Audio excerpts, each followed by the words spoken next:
Arthur Conan Doyle, Les aventures de Sherlock Holmes, Le mystère de la vallée de Boscombe, lu par Gaël Pettinaroli. Nous étions en train de déjeuner un matin, ma femme et moi, quand la bonne apporta une dépêche.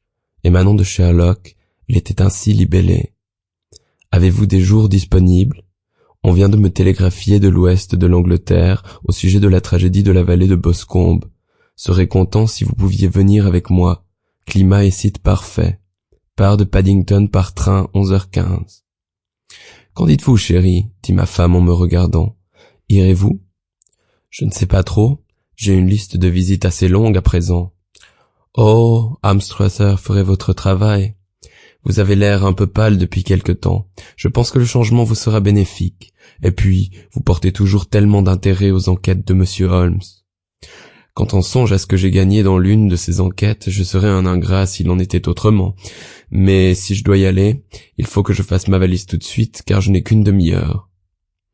Mon expérience de la vie des camps en Afghanistan avait tout au moins eu pour résultat de faire de moi un voyageur prompt à se préparer. Je n'avais besoin que de quelques objets très simples, de sorte qu'avant l'heure fixée, je roulais en fiacre avec ma valise vers la gare de Paddington. Sherlock Holmes faisait les 100 pas sur le quai.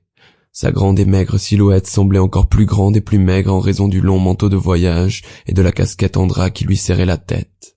« C'est vraiment très aimable de votre part de venir, Watson, » dit-il. « Cela me fait une telle différence d'avoir avec moi quelqu'un sur qui je puis compter absolument.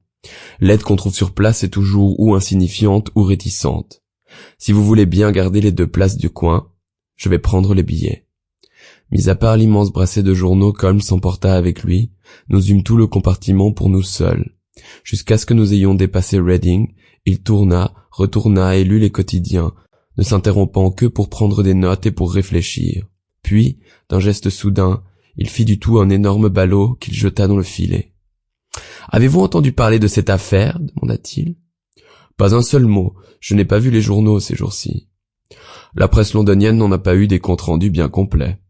Je viens de parcourir toutes les dernières éditions afin d'en bien posséder tous les détails. Il semble, à ce que je vois, que ce soit une de ces affaires toutes simples qui sont si difficiles.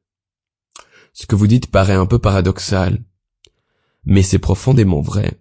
La singularité constitue presque invariablement une piste.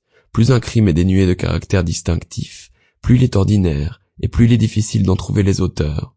Dans le cas présent, cependant, on a très sérieusement mis en cause le fils de la victime. Il s'agit donc d'un assassinat? Eh bien, on le suppose. Je ne considérerai aucun point comme acquis, tant que je n'aurai pas eu l'occasion de l'étudier. Sample complete. Ready to continue?